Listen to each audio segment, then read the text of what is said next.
নবী সাল্লাল্লাহু আলাইহি ইসলামের জীবনের 4টি স্তর আছে। 1, তার জন্মের সময় মানে মিলাদ। 2, তার নবুয়ত প্রাপ্তি। 3, তার হিজরত। 4, তার মৃত্যু। এই 4টি স্তর। এই 4টি স্তরের মধ্যে নবীর জন্ম, এটা মানুষের জন্য আমলের কিছুই নেই, জানার আছে। কিন্তু নবীর নবুয়ত, নবীর হিজরত, নবীর মৃত্যু, এই 3টা থেকে জানারও আছে, মানারও আছে। কিন্তু বাঙালি জাতি নবীর মৃত্যুর খবর নেয় না, নবীর হিজরতের খবর নেয় না, নবীর নবুয়তের খবর নেয় না, কিন্তু নবীর জন্ম মিলাদ নিয়ে পড়ে থাকে। আচ্ছা, যেই নবীর মিলাদ আমরা উদযাপন করি 12ই রবিউল আউয়াল উপলক্ষে, আমাদের মিলাদ উদযাপনের ধরনটা কি? আমরা মিলাদ উদযাপন করার পরে জিলাফি, মিষ্টি, তারপরে হলো খিচুড়ি, তেহারি, ভালো ভালো খাবার খেয়ে রাসূলের জন্মদিবস পালন করি, তাই না? এবার আল্লাহর রাসূল সাল্লাল্লাহু আলাইহি সাল্লাম তিনি তার জন্মদিনটা পালন করেছেন। তার জন্মদিনটা পালনের ধরন কি ছিল? সহিহ মুসলিমের একটা হাদিসে বর্ণিত আছে। আবু কাতাদা রাদিয়াল্লাহু তাআলা আনহু বলেন, সুইলা রাসূলুল্লাহ সাল্লাল্লাহু আলাইহি ওয়াসাল্লাম আন সাওমিল ইয়াউমিল ইসনাইন।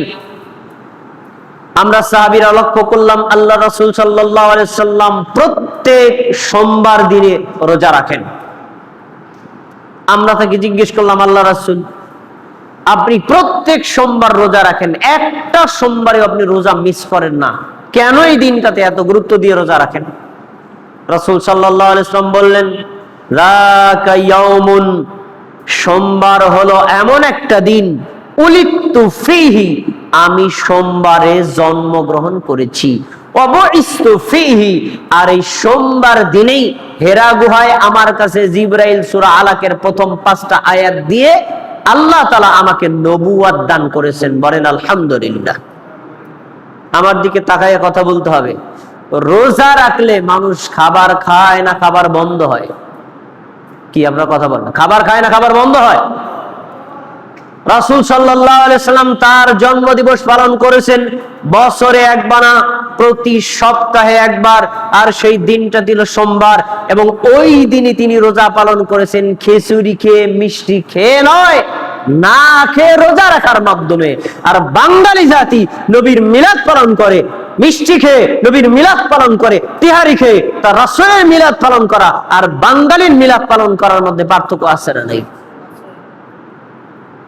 তাহলে বাঙালি যেটা করে এর নাম বেদাত, নবী যেটা করেছেন ওটাই হলো সুন্নাত। নবীর মিলাদ পালন করতে চাও তাহলে প্রত্যেক সোমবারে রোজা রাখো, আল্লাহ তাআলা তোমাকে নবীর মিলাদের পাক্কা 100তে 100 নেকি দিয়া দিবেন। কিন্তু না খাইয়া আমরা মিলাদ পালন করতে রাজি না, আমরা খাইয়া পালন করি। ভাইরা আমার, রাসূল সাল্লাল্লাহু আলাইহি সাল্লামের সিরাত সম্পর্কে আমাদের জানা অতীব জরুরি। রাসূলের সিরাতের 4টা পার্ট একটু আগে বলেছি, নবীর জন্ম, নবীর নবুয়ত, নবীর হিজরত, নবীর মৃত্যু। 3টা অংশ না, 4টা অংশ। এই 4টা অংশ সম্পর্কে জ্ঞান অর্জন করা প্রত্যেকটা মুমিনের উচিত। কেন?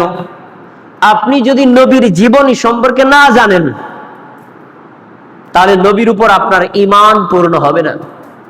আর নবীর উপর আপনি যদি ঈমান পূর্ণভাবে আনতে না পারেন, আল্লাহর উপর ঈমান আপনি পরিপূর্ণভাবে আনতে পারবেন না। আর আল্লাহ এবং নবীর উপর পরিপূর্ণভাবে ঈমান না এনে পরিপূর্ণ মুসলিম, পরিপূর্ণ মুমিন, পরিপূর্ণ তাকওয়াবান হওয়া সম্ভব না। এই জন্য প্রত্যেকটা মুমিনের উচিত রাসূলের জীবনী অধ্যয়ন করা। রাসূলের জীবনী সংক্রান্ত অনেক বই লেখা হয়েছে, তার ভিতরে একটা শ্রেষ্ঠ কিতাব আছে, এই কিতাবটার নাম হলো আর রহিকুল মাখতুম।